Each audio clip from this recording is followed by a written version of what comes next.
Les agradezco personalmente su presencia el día de hoy para escuchar este relato de experiencia sobre mi trabajo antes, durante y después de la disciplina que he realizado. He tratado de apegarme muchísimo a lo dicho por Silo al respecto, al maestro. El título se llama Antecedentes de la disciplina material en culturas de Mesoamérica y descubriendo el cinabrio y uso y relación con estados inspirados de conciencia en culturas de Mesoamérica. Así, el gran maestro, por su sabiduría y bondad, por habernos regalado una hermosa doctrina tan grande y buena como esta.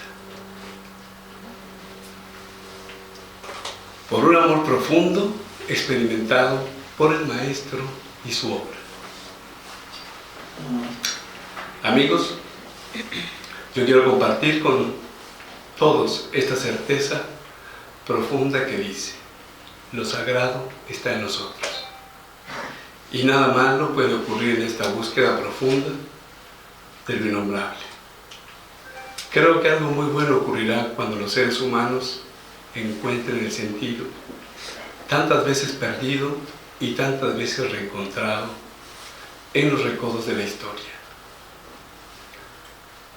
Yo quisiera, amigos, transmitir la certeza de la inmortalidad, pero ¿cómo podría lo mortal generar algo inmortal?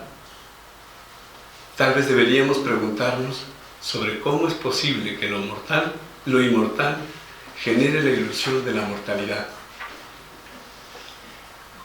Silo, 4 de mayo de 2007. Este humilde trabajo lo dedico a la memoria de Bruno Pesuto, maestro de la disciplina material.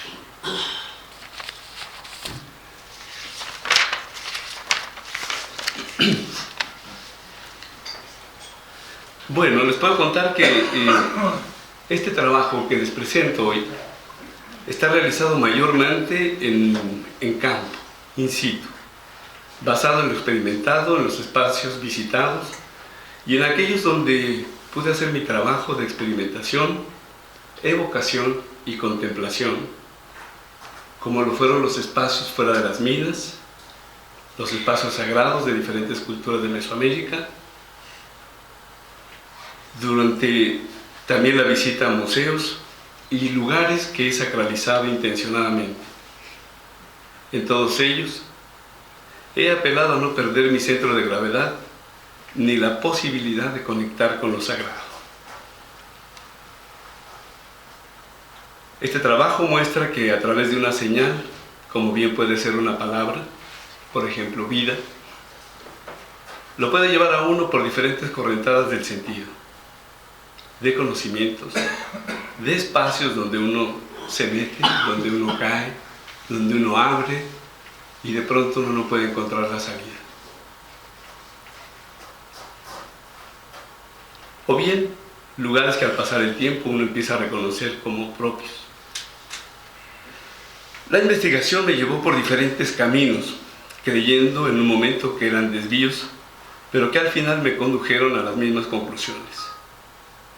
Estos y estas pueden ser perfectamente llamadas experiencias exploratorias. La investigación realizada me ha llevado también a la comprensión de algunos estados de conciencia lúdicos y más vigílicos, de más atención. Algunos que son conocidos y otros que no son muy habituales. Estados que reconozco como alterados, estados de contacto con lo sagrado, estados de arrobamiento, estados en que la madre razón no puede explicar y de los que tampoco tiene mucho que aportarme.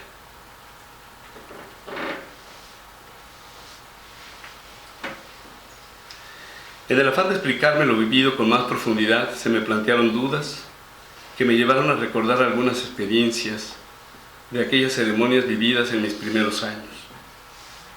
Cito: Tú sigues lo que el género humano sigue, lo que toda la naturaleza sigue. Un sentido lejano precede a tu vida y por cierto la sucede. ¿Y quién sabe esto? La piedra que cae no sabe esto y sin embargo cae. La conciencia que opera no sabe esto y sin embargo opera. La conciencia no puede percibir la mente y es ilusorio que la busque. En cambio, puede silenciarse para que se traduzca en ella el sentido de la mente. Cuando trabajas para buscar una vida sin contradicciones, sirves a la vida y al sentido. Así que haces, sin duda, lo mejor. La mente dadora de sentido es inextinguible, no así tu conciencia, cuyo funcionamiento se explica por el cuerpo, aun cuando determinados atributos tengan más alcance que él. Los antiguos maestros mencionaron un alma y un espíritu. Llámale conciencia al alma y hablarás más o menos de un duplicado del cuerpo. Aún después de la muerte, ese duplicado operará un tiempo más. En vida, ese duplicado podrá externalizarse, pero su función será la de estar al servicio del cuerpo. Ahora bien, cuando el ser humano logra unidad interna, sirve a la vida y permite que se exprese el sentido. En el momento de su muerte, la correntada de la muerte seguirá su curso, siempre crecientemente. No interrumpas pues a la mente con la acción incoherente.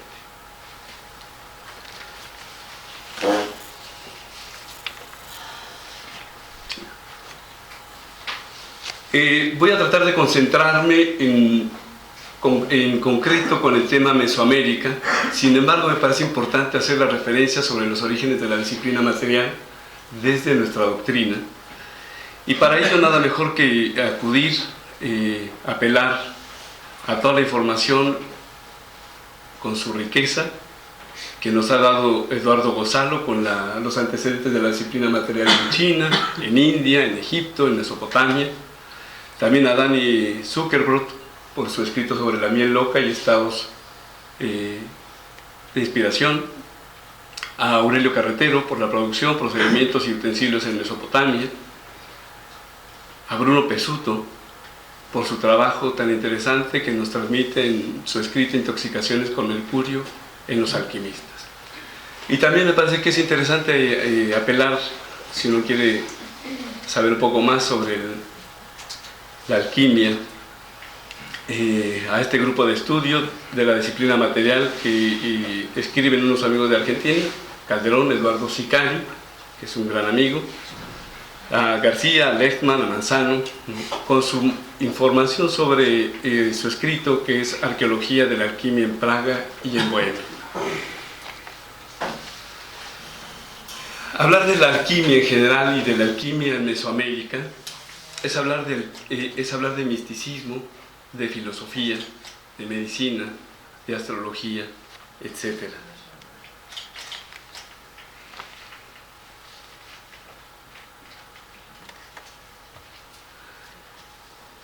Esta es la diosa que se identifica como la diosa de la alquimia, Tlazoteo. Es la diosa de la inmundicia, la diosa protectora de las prostitutas, de las parturientas, que cuando mueren van al Tlalocan, al paraíso, y se convierten en ciguatateos, una suerte de semidiosas.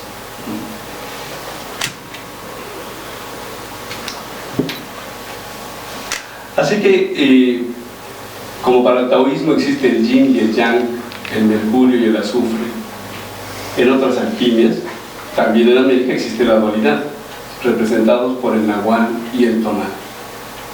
El nahual es lo invisible, lo que no se ve, lo mágico, lo que limpia al tonal. El tonal es lo que ordena, lo que los sentidos captan, la razón.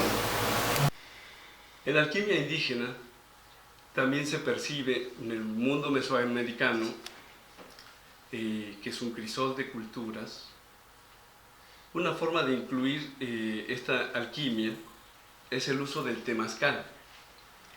El temazcal como procedimiento de purificación significa casa de vapor, de temas vapor, cali, casa en lengua náhuatl.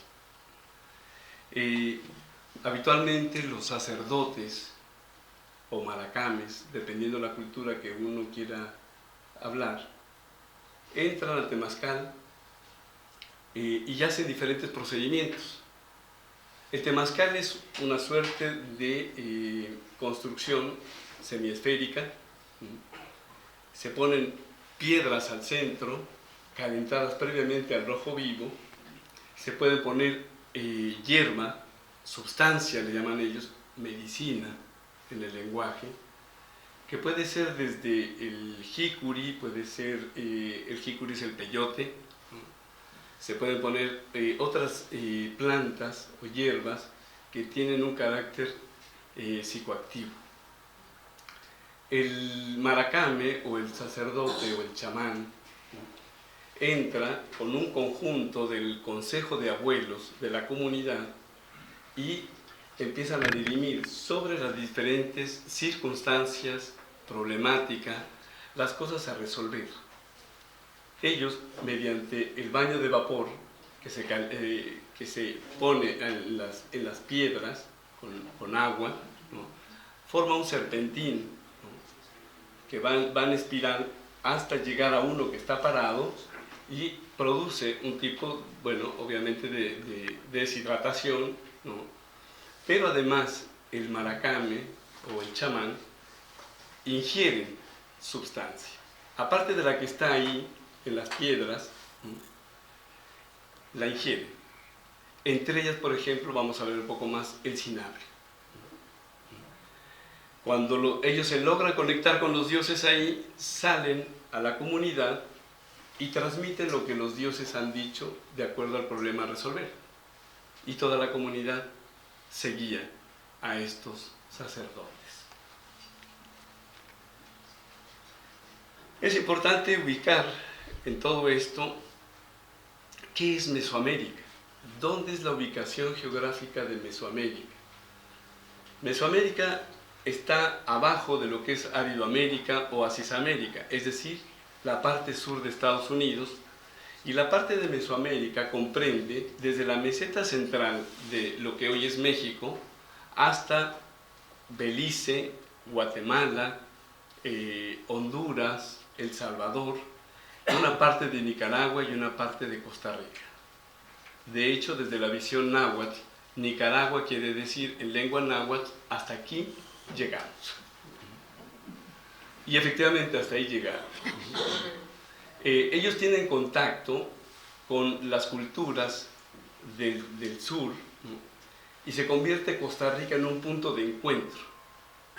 Los metales vienen del sur, el trabajo con los metales, todo lo que es la metalurgia, viene del sur, y Costa Rica se convierte en ese lugar de intercambio.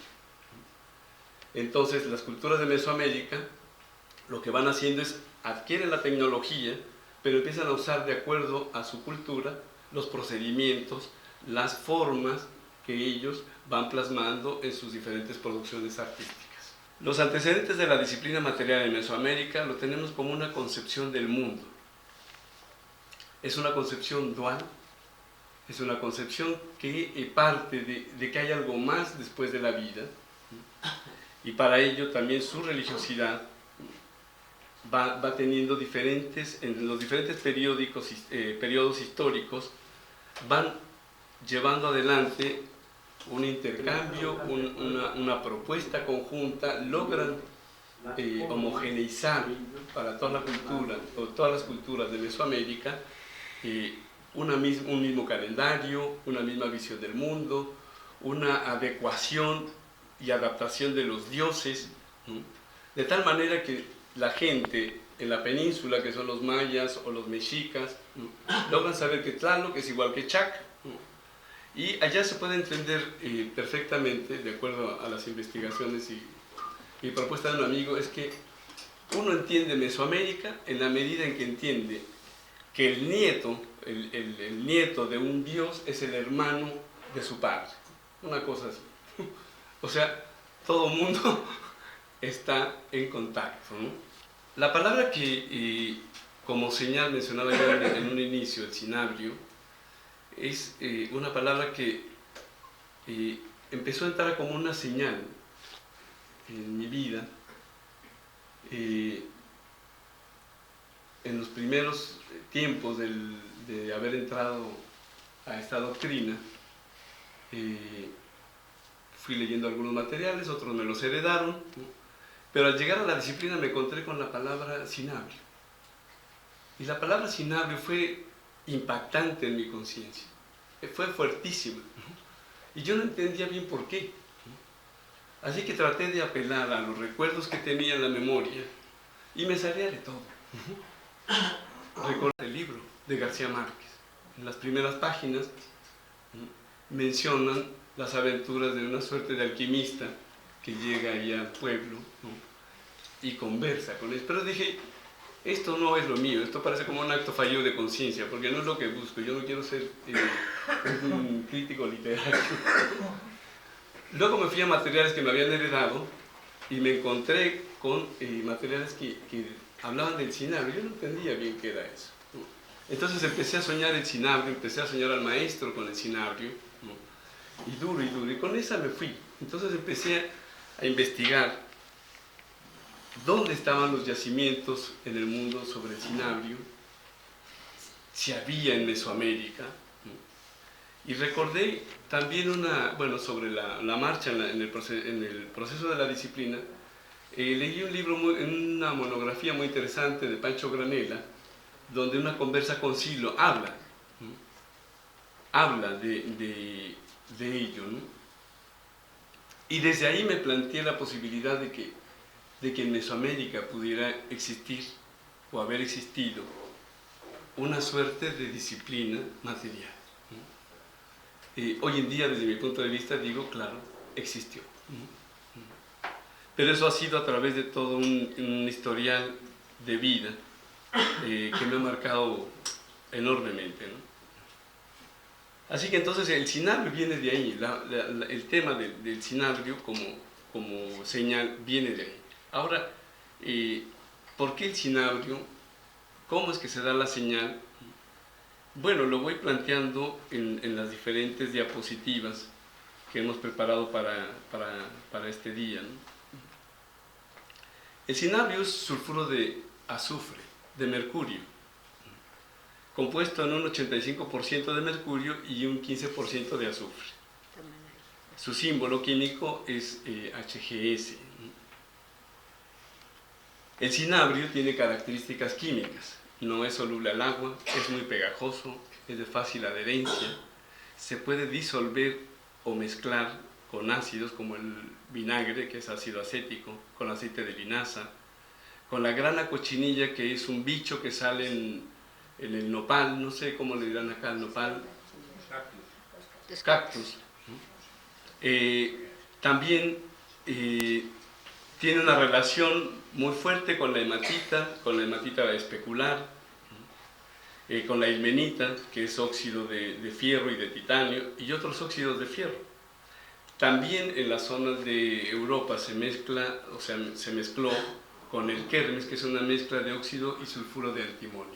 El tema de los pigmentos, ¿por qué el color rojo? ¿Por qué la importancia del rojo en Mesoamérica? ¿Cuál es la concepción del rojo? Y finalmente las ciudades rojas, ¿no? La importancia del rojo tiene que ver con todo el trabajo que hacen las culturas mesoamericanas a través del fuego, ¿no? Les empieza a brindar ese color, ¿no?, que se impacta en la conciencia, y desde ahí empiezan a generar imágenes, ¿no?, que luego van internalizando y van buscando, ¿no?, hasta encontrarlo en yacimientos, ¿no? También es en la salida del sol y en la puesta del sol, ¿no? Entonces desde ahí ese rojo va saliendo como una forma en su vida cotidiana de empezar a entender que hay algo más, ¿no? De dónde uno se va integrando todo ese tema de por qué el rojo, ¿no? Así que el color rojo, el color del sitio primigenio, desde que se creó el tiempo, es así, es rojo. El rojo no solo tenía el pasado remoto, sino también el futuro perpetuo, como un abanico de tonalidades que trascendían los bordes de la dimensión humana. Xipetotec es un dios, es el dios de la agricultura, es el dios de la renovación. Y entonces hay varios dioses de las deidades mesoamericanas que están relacionadas con el rojo, y se debe a ellos, a esas deidades, esa visión también del mundo que ellos iban transmitiendo, ¿no? También se puede recordar la combustión representando el pasaje a una vida nueva, según Seyurné. Podría estar en asociación con el acto de Quetzalcóatl cuando moja los huesos con su propia sangre, simbolizando el fuego divino que salva la materia y permite el renacimiento del hombre a la espiritualidad. Esto lo dice Yuli Gazzola, que es una investigadora sobre culturas mesoamericanas, ¿no? El rojo también se relaciona con la sangre. Fue utilizado para pintar los templos mayas, mexicas y en general de varias culturas de Mesoamérica, ¿no? Y ha sido relacionado con el simbolismo de la sangre. Entre los dioses, cuya pintura corporal es roja, destaca el dios del sol, Tonatiuh. Siguiendo con más sobre el tema del rojo, en los códices se dice que cuando aparece el sol en el amanecer era de color de sangre, rojo brillante, colorado. Es el color de muchos dioses o de sus atavíos en diversas culturas mesoamericanas. El significado del rojo también tiene que ver con la pintura corporal formada por rayas verticales rojas y blancas que caracteriza a los Mimiskoa, serpientes de nube, que representan los prototipos de los sacrificados. También Tezcatlipoca, dios de los toltecas, que es uno de los dioses más importantes en Mesoamérica, ¿no? Y él aparece pintado con estas rayas también.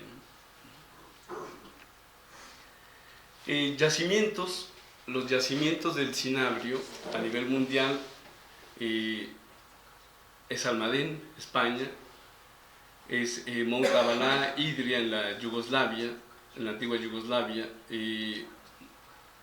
Maskelendarsberg en Alemania, en Hunan, China, en Kurna, Turquía, en Mesopotamia, en Terlingua, Texas, en Nuevo Almadén, que está en California, Coquimbo y Quillota en Chile, en Huancavelica en Perú, y a lo largo de los montes Urales, que es, bueno, la división entre, digamos, toda la parte de Rusia con Europa, ¿no? En Mesoamérica, el yacimiento, por lo menos hasta hoy en día, es en Sierra Gorda, es una sierra que está a 7 horas de la Ciudad de México, como el más grande de la región. Según Adolphus Langenscheidt, el cinabrio se ha localizado en por lo menos 21 estados de México, ¿no? En Guatemala hay también grandes yacimientos, en la Alta Verapaz. En Honduras lo encontramos en 3 lugares, en 3 zonas, en Izotes, Cañadas y Paz. La extracción del cinabrio. Todo ese trabajo que fuimos haciendo, a mí me fue develando diferentes experiencias. De allí que muchas salidas que hice, dormir en lugares bastante inhóspitos, afuera de las minas, ¿no? Después de una difícil relación con los mineros, porque los mineros tienen una serie de mitos, de ritos entre ellos, y no es fácil entrar, ¿no? Desde las primeras resistencias que ponen a uno es, ¿qué quiere? ¿A qué viene? No es posible, entonces mejor le pedimos que se vaya. Y yo seguí ahí sentado, ¿no? Y una noche estrellada estaba yo tirado o acostado, ¿no? Y decía, bueno, ¿yo qué puta mierda hago aquí? Solo, ¿no? Con un universo, con una cúpula celeste impresionante, ¿no? Y dándome cuenta lo indefenso que estaba, ¿no? Frente a una situación ahí totalmente agreste, ¿no? Sin embargo, yo creo que las cosas que más me ayudaron fue estar leyendo, y que agradezco muchísimo, las producciones de maestros de nuestra escuela.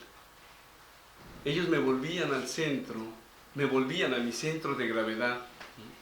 y me volvían de alguna manera mucha calma. Entonces, recuerdo algunas, ¿no? Recuerdo, bueno, son varias, es complicado, pero lo que sí les puedo decir es que empecé a hacer una amistad enorme con los mineros y después era uno más de ellos. Así que me permitieron entrar a las minas, y para esto debo de contarles que en la visión mesoamericana el sacerdote comisionaba a los mineros para ir al Mictlán. El Mictlán es el inframundo, ¿no? El Mictlán para los mexicas o aztecas, y Xibalbá para los mayas. Los comisionaban para ir a traer sangre de los dioses, es decir, Sinagrio. Así que ellos se metían por meses a las minas.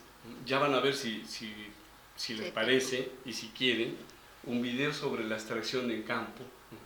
Así que los que lograban salir vivos eran premiados por los sacerdotes, y eran premiados brindándoles la posibilidad de jugar un juego de pelota donde podían ser decapitados. Ese era el gran premio para ellos. Y es muy interesante porque la concepción de ellos es: pasamos por este mundo, pero hay que pasar rápido, porque lo mejor viene después de la muerte. Es ir a Tlaloca, ¿no? Al paraíso en la tierra, ¿no? O había como 3 vías, ¿no? Una era irse al recorrido con el sol, otro era quedarse en ese paraíso terrenal, digamos, y otro era ir al Tlaloca, ¿no? Hay un proceso aquí de lavado para la obtención de cinabrio que ellos le llaman tentaditas, de tentar, ¿no? Y fue muy interesante. Los que conocen la disciplina material podrán saber de qué vamos a hablar en un instante, ¿no? Estos son los hornos que no han variado desde entonces, desde la época prehispánica, siguen siendo igual, ¿no? Con una destilación del mercurio a través de unos cilindros, ¿no? Antes eran de piedra, hoy son de metal, ¿no? Por donde se va decantando el mercurio. Este es un amigo que es Andrés, ¿no?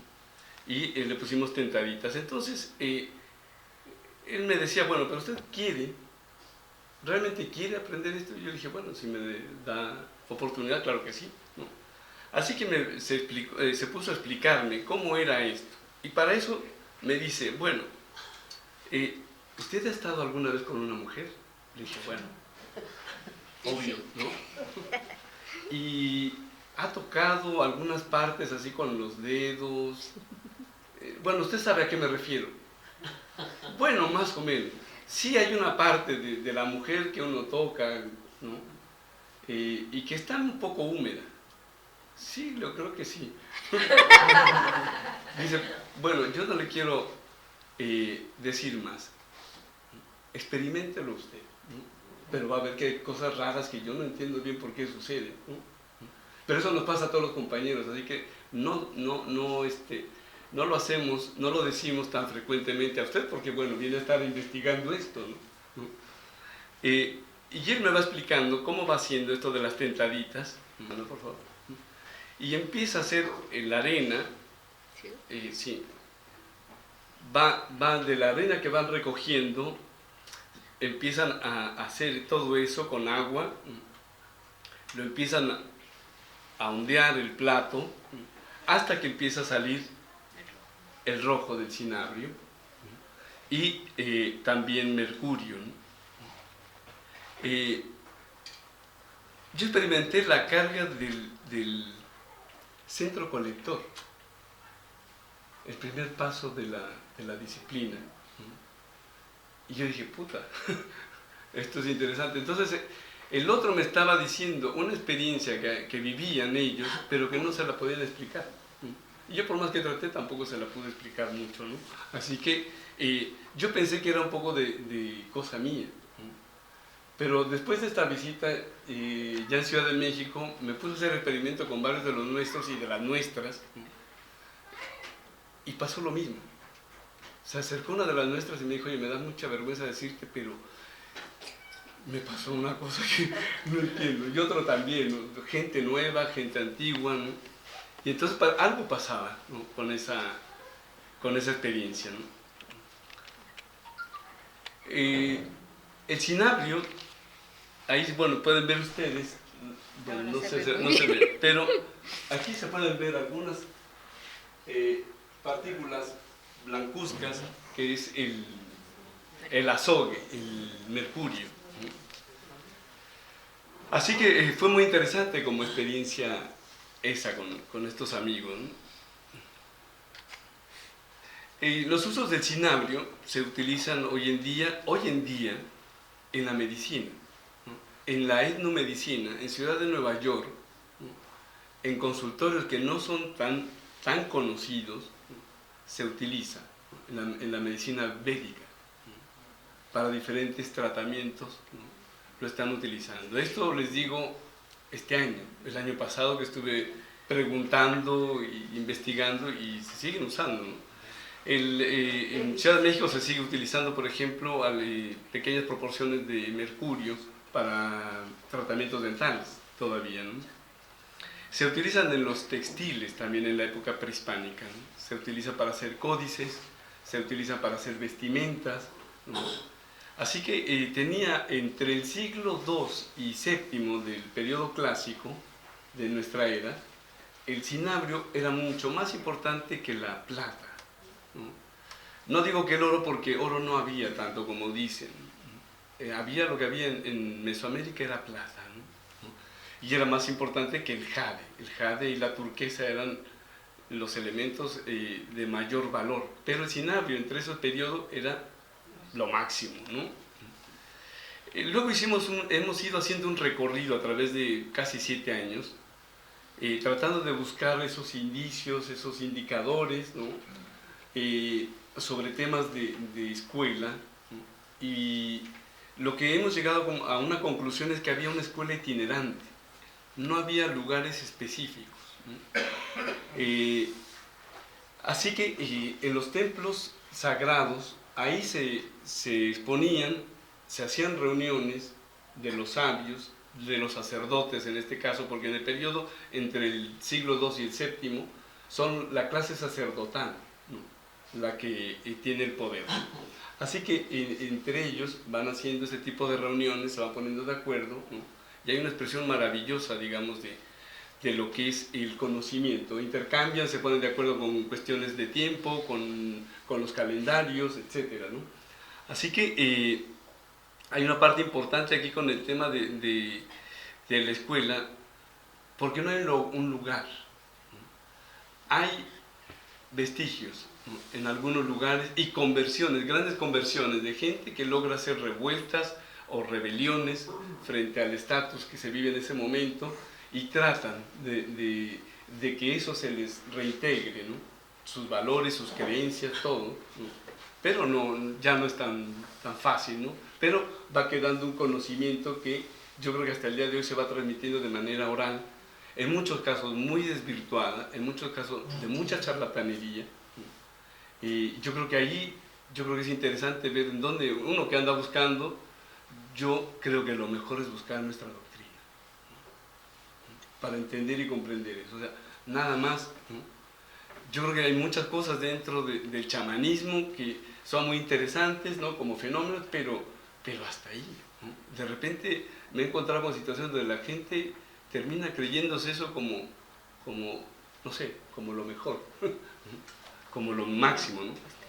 Entonces, hablar de Mesoamérica es hablar de cantidad de cultura. Hay gente que a veces me llama la atención, tanto insiste en que en México nadie se pone de acuerdo. Y claro, no nos vamos a poner de acuerdo porque venimos de diferentes culturas.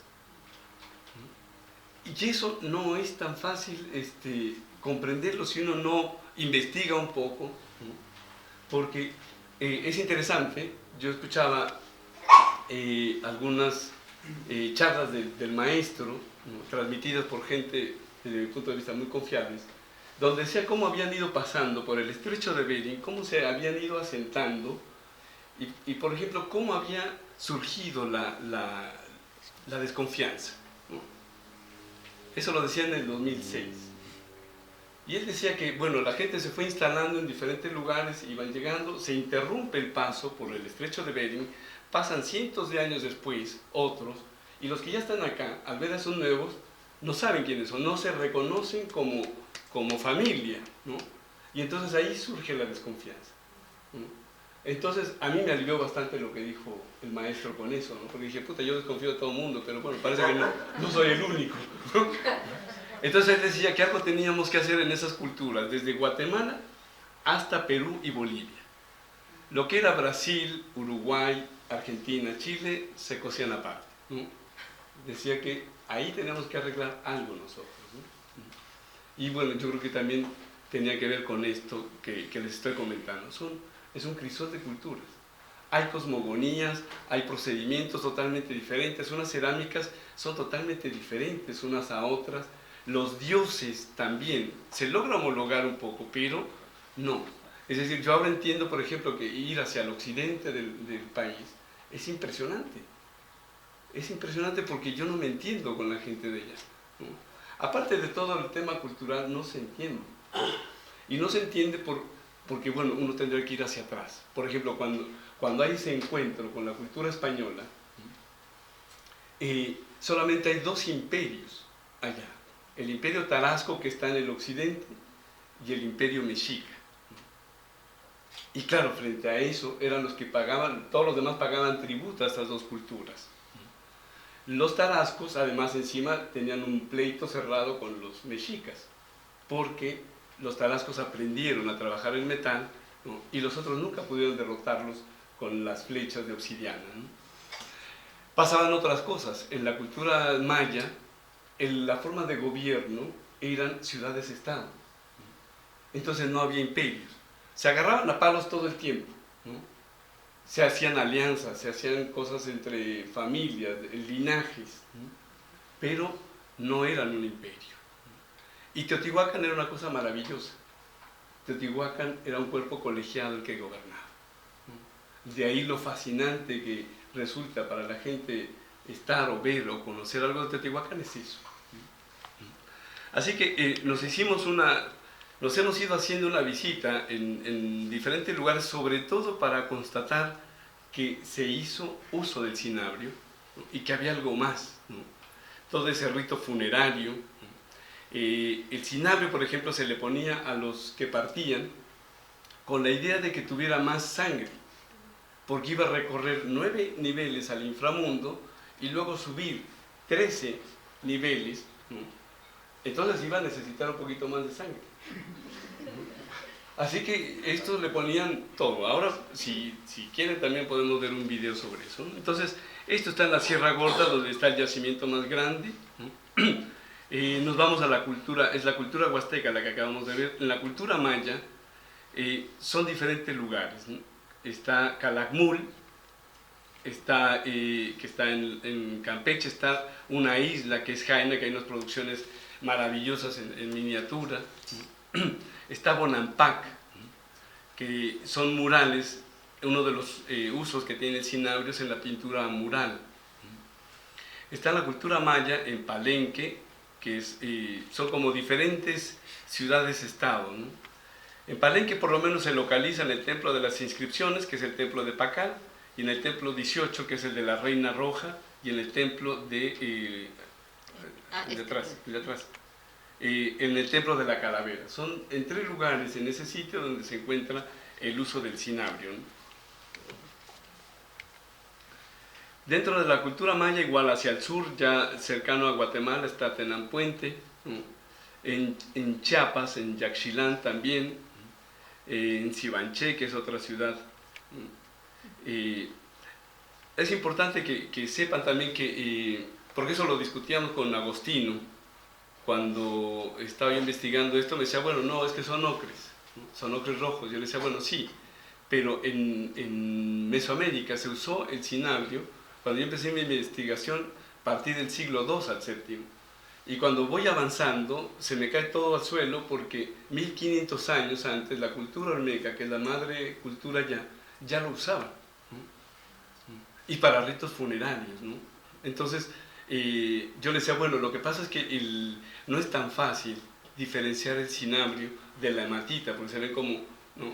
Como muy, muy parecidos, pero yo creo que cuando uno va poniéndose tan necio como fue mi caso, fui aprendiendo a diferenciar uno de otro, ¿no? Entonces lo que cuentan es que las ciudades que estaban pintadas con cinabrio tenían fulgores color plateado y eran vistas por los españoles, ¿no? Por los ejércitos españoles, desde mucha distancia atrás. Entonces se veían con un fulgor impresionante, ¿no? Entonces, así que hay otro estado que es Quintana Roo, el lugar Cojunlich, ¿no? Pomoná tiene una característica muy interesante. Por lo menos yo me encontré con dos lugares donde la entrada a lo sagrado era muy, muy particular, ¿no? Porque uno ve a lo lejos la ciudad, ¿no? Y es linda, pero cuando uno entra a Pomoná hay una desestabilización enorme porque hay unos laberintos. Entonces, para entrar a la ciudad, ¿no? A lo sagrado, no entraba cualquiera. Es importante que sepan que en la ciudad, en la parte sagrada, en los templos, no entraban más que las clases sacerdotales y cuando se hacía alguna ceremonia. Para los demás estaba como vetado, no era tan fácil, ¿no? Entonces, es muy interesante porque uno sube, baja laberintos, no se ven muy bien ahí en este lugar, ¿no? Pero lo que le produce a uno es una desestabilización, ¿no? Espacial, ¿no? Pero cuando uno sale y ves la ciudad, algo te pasa también, ¿no? Entonces ahí es donde yo también aprendí el tema y la importancia de la evocación y la contemplación. Por eso para mí es otra experiencia muy importante, ¿no? Esto es en Yucatán, en Escambó, que es otra ciudad. Luego también fuimos a Belice y en el Caracol, que es de las ciudades principales mayas allá, se encontró, por ejemplo, el trabajo del mercurio, porque ellos ya decantaban el mercurio también. 1000 años antes decantaban, destilaban mercurio. No se sabe bien ni se tienen datos específicos para qué. Pero en el caso de Belice, en los ritos funerarios ponían el cadáver, el difunto, y ponían dos platos, ¿no? Dos platos llenos de mercurio, ¿no? Entonces era una parte de un ceremonial muy interesante donde queda de manifiesto que sí usaron mercurio también ellos, ¿no? Esto es en el Alta Verapaz, donde hay un yacimiento muy grande de cinabrio, ¿no? Esto es en Guatemala, en el Petén, en Honduras, ¿qué más? Y la cultura mexica. Está el recipiente del cinabrio, y al lado derecho ustedes pueden ver la figura de la Coyolxauhqui. Esos eran los colores que se usaban y como estaban pintadas en la época de mayor esplendor de la cultura mexicana. Esos son cuchillos de sacrificio. Y este es el templo mayor también, ¿no? Con las figuras de la serpiente emplumada, ¿no?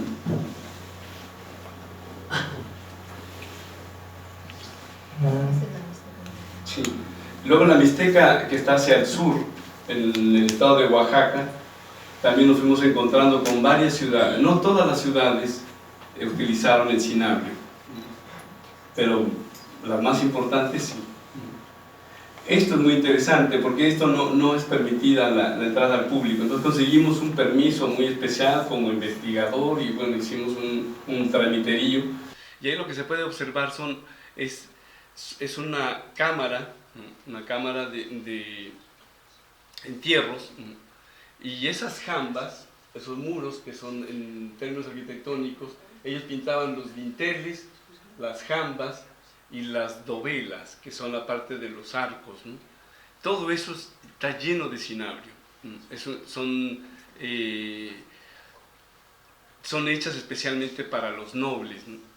Y esta es una estela con una inscripción que tiene toda una explicación, ¿no? Que no nos vamos a meter en ella hoy, pero que tiene, no sé, una altura de 1,20 y un ancho, yo creo que unos 30 centímetros, completamente llena de cinabrio, ¿no?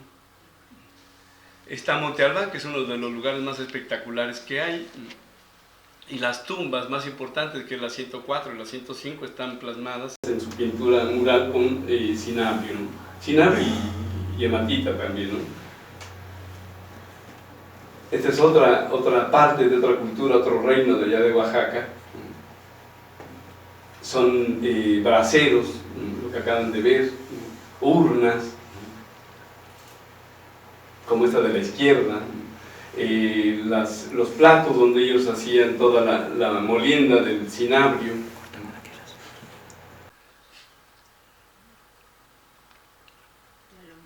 Y la olmeca, que es considerada la madre de la cultura y parece ser que es de las primeras que lo usan allá por 1500 años antes de nuestra era, ¿no?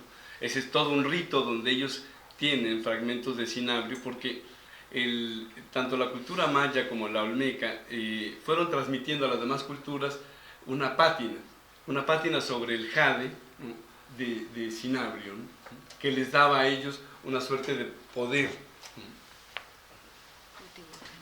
En Teotihuacán hay una investigación muy interesante donde ahora, por ejemplo, se cuestiona que la pirámide del Sol no es la pirámide del Sol, sino es la pirámide de Tlaloc, ¿no? Y hay toda una discusión enorme con esa, ¿no? Y ya ahí no se encontraban muchos vestigios de cinabrio, a pesar de que hay un montón en las pinturas murales, pero algunos que tal vez fueron por allá. En la Ciudadela hay una pirámide a Quetzalcóatl, en la Ciudadela, y hay 70 metros de un recorrido a una cámara, ¿no?, donde está lleno de cinabrio también, ¿no? Entonces hay unas investigaciones muy interesantes hoy en día, ¿no?, en las que van plasmando, ¿no?, la importancia que empezó a tener el cinabrio, aunque no se habla, ¿no? Se habla de otros temas, pero no de la importancia que tuvo el cinabrio dentro de esta parte ceremonial y que para mí, por lo menos, me pareció importante, ¿no? Esto es el Tlalocan, es parte de uno de los murales allá del Tlalocan, que es el paraíso, y la pirámide de Quetzalcóatl, que también así estaba, pintada de rojo y verde, ¿no? En la cultura totonaca, que es la cultura del Golfo de México, hay lugares como el Zapotal, que son hachas, esas son las cabezas de hachas. Los morteros, los yugos son una suerte de cinturón que usaban los jugadores de pelota. Así que eso pesa, no sé, por lo menos 10 kilos. Así que imagínense andar jugando con una cosa así, debió ser de interés, ¿no? En la pintura mural, ¿no?, en otro sitio que se llama Las Higueras, eso es en Puala, también los yugos, que eran muy socorridos con la pátina de cinabrio, ¿no?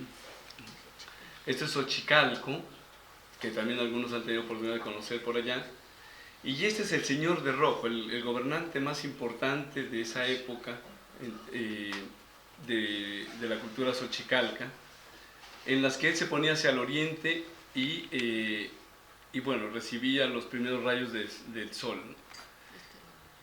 Esa es una suerte de penacho, y se va a ver ahí la figura. Es una figura como de, no sé, yo creo que bueno, así como está, 2 metros más o menos, ¿no?, que adornan la ciudad principal, ¿no? Y las ciudades rojas son las ciudades que estaban pintadas con hematita, con cinabrio, con grana cochinilla, con lo que tenían ellos, ¿no? Pero en algunos lugares es muy particular el uso del cinabrio, ¿no? Déjame leer. Perdón. Dice: las ciudades rojas, en el principio de los tiempos, cuentan los mitos de Mesoamérica, solo había humedad oscura, de la que emergió la tierra como una gran montaña. Su imagen coincide con la de la pirámide, y si tuviéramos que materializarla, elegiríamos alguna de las ciudades prehispánicas, cuyos templos refulgían al rojo vivo. Y es así como se dice de muchas ciudades de Mesoamérica, desde Teotihuacán, el Tajín, hasta Copán en Honduras, y que se afirma que eran las ciudades rojas, ¿no? Así que estas son algunas de las imágenes que, de acuerdo a los investigadores, son pintadas, ¿no?, en rojo. Bueno, con eso lo que fuimos viendo también es las vías de acceso.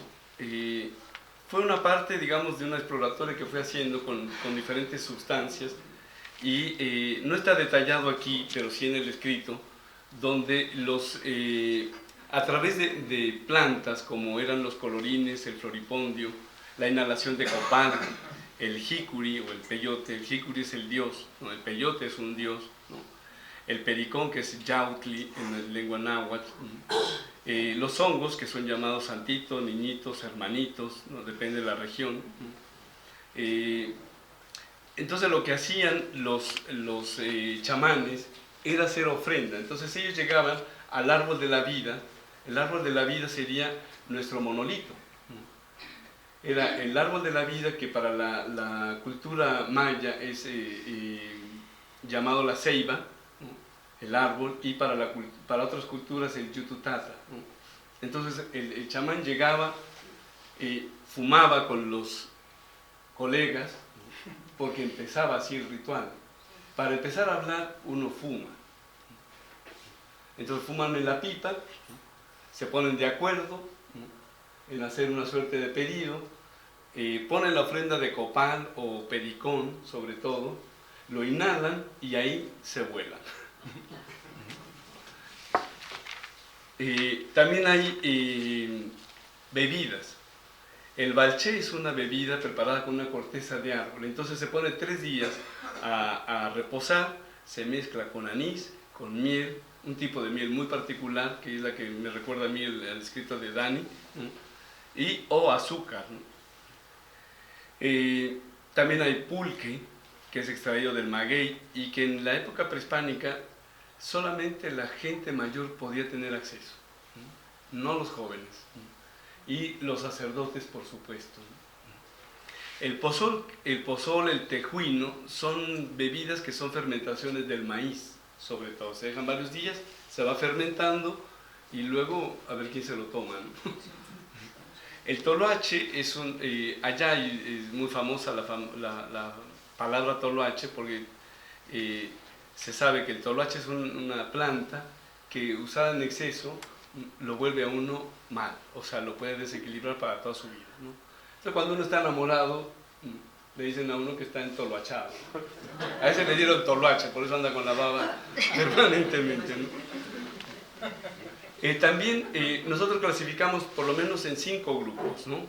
Las plantas, las bebidas, los animales, como el batracio, este tipo de sapo que tiene un líquido, que es la bufotina, que también, o se la ingerían ellos, ¿no?, y se volaban, sí. En todo este trabajo me pareció muy importante ver otros que, desde mi punto de vista, o lo ponen a uno en el umbral o llegan a pasar otro tipo de cosas, ¿no? Las ceremonias rituales, como los voladores de Papantla, es la leyenda del dios que desciende, ¿no? Entonces ellos tienen que hacer, son 4 y tienen que hacer 12 vueltas. 12 por 4 son 48, más los 4 voladores son 52. Es el ciclo, ¿no?, de renovación del sol, el ciclo de renovación del fuego nuevo. Entonces ellos sabían que cada 52 años algo iba a pasar. Podía o no salir de nueva cuenta el sol, o podía o no acabarse la vida. Entonces ellos hacían rituales, y este es uno de ellos, ¿no?, los voladores de Papantla. Entonces, los voladores de Papantla tienen una formación desde pequeños, no son cualquier persona, son gente que van siendo preparados desde pequeños, ¿no?, con ceremoniales, con charlas, ¿no?, porque van a desempeñar un papel muy importante en su vida, ¿no? Ellos van a hacer que venga el Dios y descienda a la tierra, ¿no? Entonces, cuando suben estos al poste, el poste o árbol es el árbol más, también hay todo un tema con este poste o este árbol, ¿no?, porque la comunidad lo cuida, ¿no?, lo cuida desde que lo siembra. Entonces se elige uno entre los miles de árboles que resulte ser el más grande, y van cargando, no sé, un montón de gente cargando el árbol, que no puede tocar el suelo, ¿no?, hasta que logran cada año reemplazar el que está, ¿no?, en la parte más importante del espacio sagrado, ¿no? Luego están los pedidos de lluvias, de buenas cosechas, que también lleva por procedimientos con sustancia, desde luego, donde yo lo que no advertí es una transformación del operador, ¿no? Él se transformaba, nada más se lo ingería y se volaba, pero parece ser que no había más que eso, ¿no? Los cenotes también. Los cenotes son unas formaciones que seguramente ustedes han visto, pero es importante saber también que hace 70 millones de años, ¿no?, cae un asteroide en la península en lo que es ahora la península de Yucatán, y se levanta esa plancha de la península, ¿no?, y forma lo que hoy es geográficamente México, ¿no? Pero va formando a su interior, ¿no?, lugares de 70, 80, 100 metros para abajo, con unas formaciones rocosas, una vegetación muy exuberante, y son lugares maravillosos, son paradisíacos. Así que a mí no me extraña que mediante la contemplación, ¿no?, pudieran entrar ellos a otros estados, ¿no? Los pedidos al abuelo fuego, el guagua, que es una suerte de noria también, donde se produce una desestabilización del individuo, ¿no? El juego de pelota, que es el tema siempre del águila y el jaguar, ¿no?, donde se habla de que permanentemente el que perdía le cortaban la cabeza, y no era cierto, no era tan así, parece, ¿no? Hay como distintas versiones. Yo con la que me quedo es que la persona elegía si era decapitada o no, perdiera o ganara. Él elegía si le cortaban la cabeza, ¿no? Los ayunos que todos conocemos y el autosacrificio, que es muy particular en esa zona, ¿no? En el autosacrificio, por ejemplo, se produce a través de un pinchazo con agujas, ¿no?, con espinas de maguey o las espinas de la mantarraya, y el hombre, el varón, se perfora el pene. Así que se perforaban el pene, se perforaban las orejas, se perforaban los labios. Las mujeres también, hay todo un mito con la diosa dentada, ¿no?, también. Entonces era por pérdida de sangre. Paraban antes de que, bueno, se daba el shock, ¿no?, paraban y ahí el otro entraba a cualquier lado, ¿no? Y se utilizaba mucho para la fertilización también, como ceremonias de fertilización, ¿no? Hay unas danzas, como es la danza del venado, que es toda una serie de rotaciones que hacen los individuos y las chicas, ¿no? Hay otro que es los guerreros del sol, y una que a mí me ha llamado la atención enorme, y que allá en la zona le han llamado últimamente un tipo de yoga prehispánico, son los contorsionistas, ¿no? Así que son acróbatas en diferentes culturas. Se dan este tipo de situaciones donde está la opresión de los lóbulos, los parietales, y a través de ahí estos se iban, ¿no?, también. Hablamos también ya del uso del temazcal, de la deformación craneana, que la utilizaban. Regresar un momento. Y las ceremonias del culto a la sal, a la diosa de la sal, que decían que era equiparable al trabajo con el mercurio, porque servía para todo, ¿no?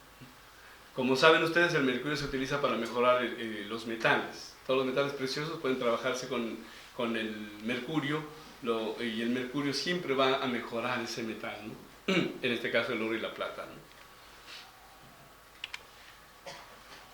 Bueno, dentro de esto, que yo no contaba eso en el guión que me llevaba, fue el aprender a cada lugar que yo iba, trataba de ponerme en situación, y hacer mi trabajo, ¿no?, mi trabajo de ascesis, ¿no? Y fui encontrándome con una grata sorpresa a través de la evocación y la contemplación, que me llevaban a una suerte de umbral, ¿no?, y desde ahí podía hacer algunas cosas muy interesantes. Una de las conclusiones que saqué en todo esto fue la experiencia del amor, de ese amor por esa gran producción humana. Empecé a darme cuenta de la divinidad del ser humano, ¿no?, que fueron como unas experiencias muy, muy fuertes para mí, ¿no? Y una de las cosas que yo no entendía y que me han ido ayudando a la reconciliación con mi propia cultura ha sido que una de las cosas que me parece que perdieron fue la memoria. Se perdió la memoria, ¿no? Entonces, eso me pareció muy fuerte cuando uno pierde la memoria. Y creo que hoy en día a algunos nos ha dado por perder la memoria del origen de donde venimos, ¿no? Por lo menos en mi caso, ¿no? Esto es Pomoná, es un laberinto que a mí me pareció muy importante también hacer el trabajo ahí, porque varias veces fui haciendo el recorrido y claro que se produce una desestabilización, ¿no?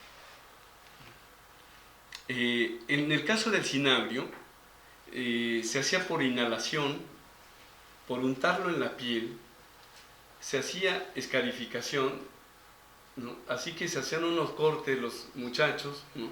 Se metían objetos, ¿no? Se metían pirita, por ejemplo, ¿no? Pedazos de pirita, se metían cualquier cosa, y luego por cicatrización se hacían unos gariboleados muy lindos, ¿no? Y claro, entraban en cualquier estado esto, ¿no? Entonces se fumaba también, ¿no? Así que no había datos de eso, me llamó mucho la atención encontrarme con esa novedad de que se fumaba el cinabrio, ¿no? Así que no dudo que lo hayan ingerido también, como pasó en otras zonas del planeta, ¿no? ¿A qué conclusiones he llegado en estos años? Uno, ha sido el agradecimiento a los que me han precedido en el camino evolutivo, tanto de la especie humana como los de esta doctrina. El cinabrio como un motor de búsqueda, como palabra, me ha quedado como un motor de búsqueda, como una suerte de despertador. La certeza de registros que me marcan un camino para toda mi vida, de poderme orientar y poderme dejar orientar también, ¿no? La necesidad de ser orientado, ¿no? Registros de inspiración, arrobamiento, éxtasis. Le comentaba yo a Pepe hace un rato en un intercambio que uno de los mayores registros que tuve, y es único en toda mi vida, es un 15 de septiembre de 2015, un año después de que parte el maestro, fue o ha sido el sentimiento más profundo de amor que yo he sentido por alguien. Un amor que no iba con respecto a una mujer, un amor que no iba respecto de un hijo, un amor que yo no me explicaba. No entendía bien de dónde me estaba surgiendo todo eso, ¿no? Porque después tratando de entenderlo decía, bueno, pero siempre lo entendí como un guía, siempre lo entendí como el maestro, siempre lo entendí como el orientador, pero esto que viví, la verdad es que es un registro en el que me siento muy afortunado de haberlo tenido, ¿no? Hay una suerte de trabajo que he ido haciendo que es una ingesta alegórica del cinabrio, incorporándolo como hace el maracame con el jícuri. Una vez que estaba yo con un sacerdote huichol, de esos que hacen grandes producciones de colorines que parecen psicodelias, que son voladuras totales, estaba yo con él y bueno, me he ido relacionando con un montón de estos personajes y yo veía, le dije, ¿me permite estar a su lado? Me dijo, sí, claro. Y le digo, bueno, ¿y puedo hacerle preguntas? Y el otro estaba, sí, claro. Y vi que estaba en una tablilla, empezando a poner sus herramientas de trabajo, y empezó a una velocidad a ir tejiendo un jícuri. Un jícuri es una cabeza de peyote, ¿no? En una cosa que llamamos chaquir, ¿no? De colorines. Y yo le decía, puta, pero ¿a qué hora se tomó la medicina? Y me dijo, no, yo ya la tengo incorporada. Le dije, ¿y me podría decir cómo fue que le hizo? Entonces él me decía que en su comunidad, la gente que va adquiriendo ciertas responsabilidades cívicas, como es el trabajo comunitario, como servir a la comunidad, durante 5 años ingiere peyote diario. Entonces llega un momento en que dice, yo ya no lo necesito, yo ya lo tengo adentro. Y yo lo que he ido tratando de ir aprendiendo es como eso, ¿no? Voy internalizando, ¿no? Esa representación sinestésica, ¿no? Y me pasa algo, ¿no? Así que muy interesante para mí ha sido este trabajo, ¿no? También ha sido un firme compromiso de darle coherencia a mi vida, una mayor comprensión de la forma mental de mi cultura. Ha sido maravilloso eso, porque la verdad es que a veces yo choco o he chocado con mi cultura enormemente. Y una de las conclusiones que saco también de ahí es la necesidad de una reconciliación profunda con mi cultura, con la gente, con mi gente y conmigo mismo, ¿no? Y desde hace 3 años les puedo decir que vengo haciendo este trabajo con altas, con bajas, con fracasos casi diario, pero muy contento de estarlo haciendo. De hecho, una de las motivaciones de venir acá ha sido, por un lado, retomar mis relaciones de amistad, de hermanamiento, con muchos amigos que yo no sé qué ha pasado a través de los años y que nos han llevado a diferentes estadios, ¿no? Y por otro lado, como hacer un corte de caja, ¿no? Porque a veces no he entendido qué es lo que nos ha pasado. Así que ha sido un trabajo maravilloso y ha sido un motivo de inspiración para empezar a hacer nuestra sala en nuestro parque, ¿no? También ha sido una integración de lo masculino y lo femenino como una dualidad representados en el Cinabrio. Yo le comentaba a Lourdes que a través de esa charla en la que habla Silo con Pancho Granella, voy entendiendo que hay una materia prima, que hay una dualidad, y en el trabajo, en la disciplina, uno va trabajando eso, ¿no? Tratar de ir comprendiendo qué es lo femenino, qué es lo masculino en uno, ¿no? Y yo le decía una vez a Lourdes, una vez que lo descubrí, le dije torpemente: Lourdes, creo que ya no necesito de ninguna mujer, creo que ya lo tengo todo aquí resuelto. Entonces, vengo a otra cosa entonces ha sido muy, muy interesante eso como aprendizaje y ahora ese trabajo con la internalización, ¿no? La comprensión de mi propósito y el propósito mayor, desde luego, ¿no? El descubrimiento de la vocación y la contemplación de la belleza como vías de acceso. En ese sentido me ayudó mucho una lectura que hice de Alan Duke, ¿no? sobre el trabajo con la belleza que hace él, ¿no? Utilidad de las experiencias exploratorias, en este caso el Cinabrio en el taoísmo, en el chamanismo, en la minería. En todo el trabajo que fui haciendo, me iba desviando para cualquier lado. Las circunstancias me llevaban al taoísmo y me puse a estudiar taoísmo, ¿no? Luego por ahí regresaba otra vez al tema del Cinabrio y de ahí me iba al chamanismo, ¿no? De ahí me fui haciendo tratados de minería. Bueno, era una locura. Yo decía, puta, me voy desviando cada rato. Pero entendiéndolo después, con más profundidad, me di cuenta que eran exploratorias lo que estaba yo viviendo, ¿no? Bueno, eso que ya dijimos aquí de la comprensión de cómo se pierde la memoria histórica del proceso, el descubrimiento de las respuestas que se presentan en los sueños como señales. Así que en los sueños se me presentó como experiencia importantísima en el 2011, nos entregan las tesis y yo la verdad es que la pasé fatal. Pero yo dije, ¿para qué hice la disciplina? No entiendo nada, ¿no? Hubo un vacío total, ¿no? Tuve un sueño la noche anterior de la tesis, de la entrega de la tesis, porque no sé si han visto esas películas del oeste en el que sale uno como muy, muy león, muy saliendo del fuerte, ¿no? Y unas puertas enormes, gruesas de madera, y esas bolas de viento y plantas y ese sonidito del viento. Fue salir de ahí y empecé a ver eso, un paraje totalmente desierto, ¿no? Y me volteé para quererme regresar, porque la verdad es que me cagué. Pero las puertas se cerraron. Así que dije, estoy jodido porque aquí adelante tengo que hacer algo. Se los digo así en plan de broma, pero fue muy fuerte esa experiencia, darme cuenta de ese vacío. Así que entonces hablé con una serie de amigos, ¿no? Y gracias a la ayuda en comprender ese vacío, fue permitirme un tiempo con un gran esfuerzo, porque a mí me cuesta muchísimo, ¿no?, llenar rápidamente lo que está vacío, ¿no? Pasaron meses, ¿no? Así que fue en una experiencia que tuve en China, por lo menos en 2 templos, uno budista, que es el primer templo budista en China, el templo, el White Horse, el del caballo blanco, y el de la nube blanca, de los taoístas. La verdad es que fueron experiencias maravillosas ahí. Ya detalles, anécdotas, se las puedo contar después, pero estaba yo con Hugo y recordábamos al maestro, hablando de esa potencia de los dioses cuando se manifestaron y que salieron de esas vitrinas, ¿no? Y estábamos viendo unas vitrinas donde estaban los diferentes Budas, ¿no? Y ahí me surgió una cosa importante, que fue la difusión de mi doctrina. No había más. Es mi doctrina. Y bueno, a lo mejor me volví, no sé, un poco pesado para muchos, donde ya no he sido tan flexible, ¿no? Que debería ser, pero la verdad que ahí ya no puedo ser flexible, ¿no? Es mi doctrina, es una cosa maravillosa, ¿no?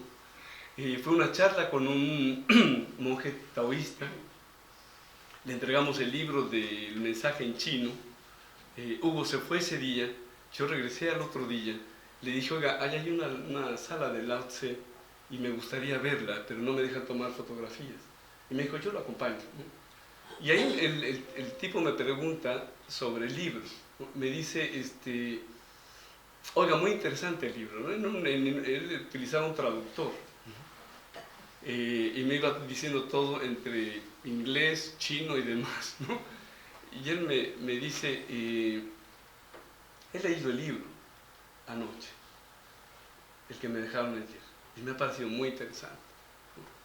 ¿Es posible tener más literatura de su maestro? Le dije, claro que sí, por supuesto, ¿no? Me dijo, ¿y es posible conocerlo? Y yo le dije, bueno, hoy en día no es tan fácil, pero podría, ¿no?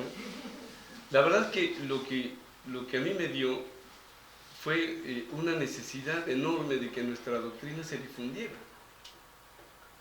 Y a lo largo de estos años, ese agradecimiento así lo...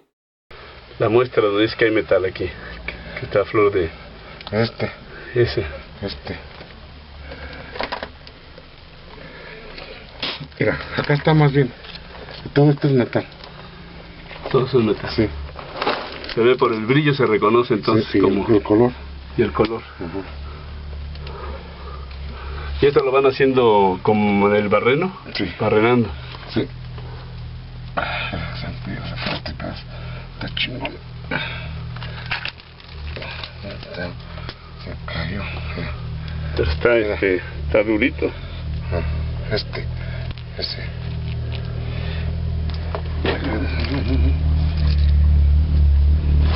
Es metal puro.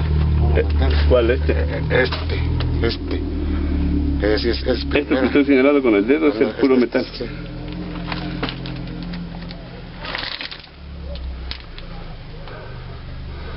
Y para ir detectando tienen que ir barrenando y tienen que ir dinamitando. Tenemos que ir siguiendo el metal. Por eso aquí no todo, o sea, muchos saben perforar.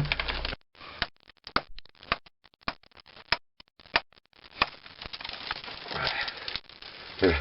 Ahí está, ¿verdad? Ese es todo esto. Toda esa parte. Esta también. Ya.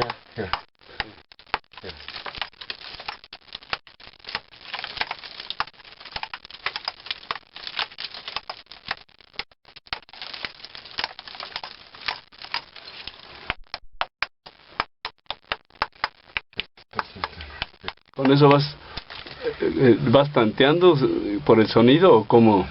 ¿O no? No se va siguiendo, no. Toda esta franja lleva metal. Esa franja que está blanca, blancuzca, ¿no? Sí, que tiene puntos negros. Ese también es. Y ese es un hoyo de barreno. Este es un barreno, Y aquí para abajo una abra que lleva la tierra amarilla, que también corta metal. O sea, cuando le haces tú la tintura, como te dicen en el plato, ya te asienta metal. Entonces que... ¡Hey! Esto de aquí, se le pega hasta acá el metal. O sea, el pequeño no es gran cantidad, como está concentrado acá el que... ¿Sí? Pero esto sí, Eso es lo que tú le puedes ir diciendo a la gente que no sabe que vaya por esa vía. Sí, no, o sea, ya aquí la gente ya más o menos ya sabe. Se va.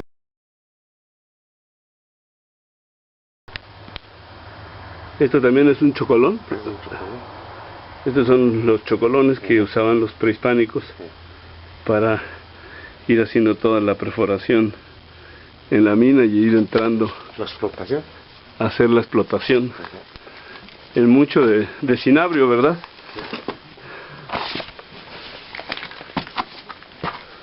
Una profundidad aproximadamente de unos 30, 40 metros es lo que se puede divisar. Unos acabados impresionantes en la forma de ir haciendo el martilleo.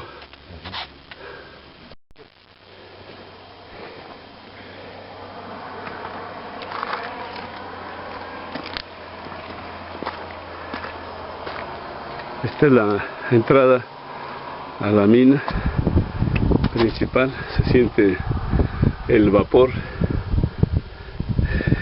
que sale desde abajo, desde otro socavo. La tierra. Muy bien. Y baja todo esto de aquí así. Baja. Esto también es un chocolón. Estos son los chocolones que usaban los prehispánicos para ir haciendo toda la perforación en la mina y ir entrando La explotación. a hacer la explotación. En mucho de cinabrio, ¿verdad?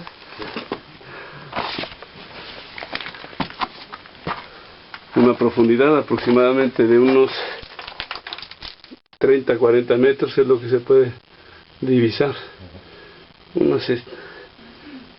Unos acabados impresionantes en la forma de ir haciendo el martilleo.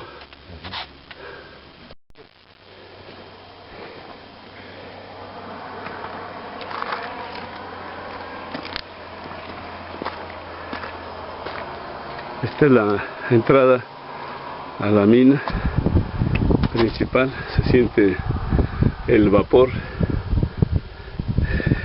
que sale desde abajo, desde otro socavón.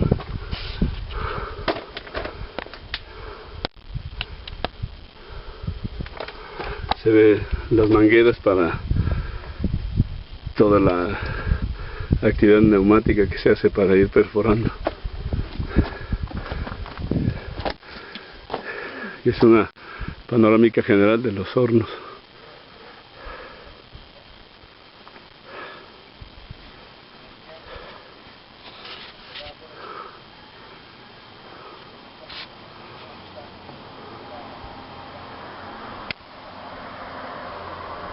Se ve ahí la carretera que va rumbo a Pinar, a 21 kilómetros.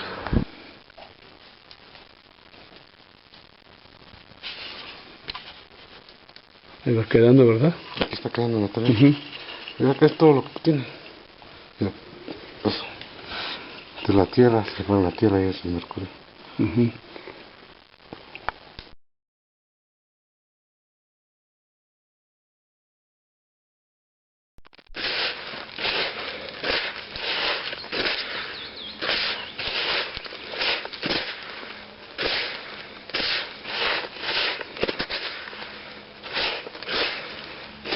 Entonces ya es puro mercurio, y eso que está ahí, esto que es pura piedra ya. Cenecilla, tierra. Cenecilla.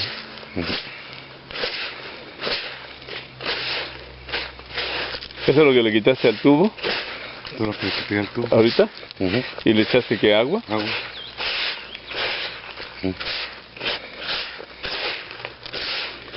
Pero nada más la moja, no es mucha el agua que tiene. No la mojamos. ¿Pero ese mercurio no tiene agua ahorita? ¿Este? Sí. Sí. Ajá. Esto ya lo...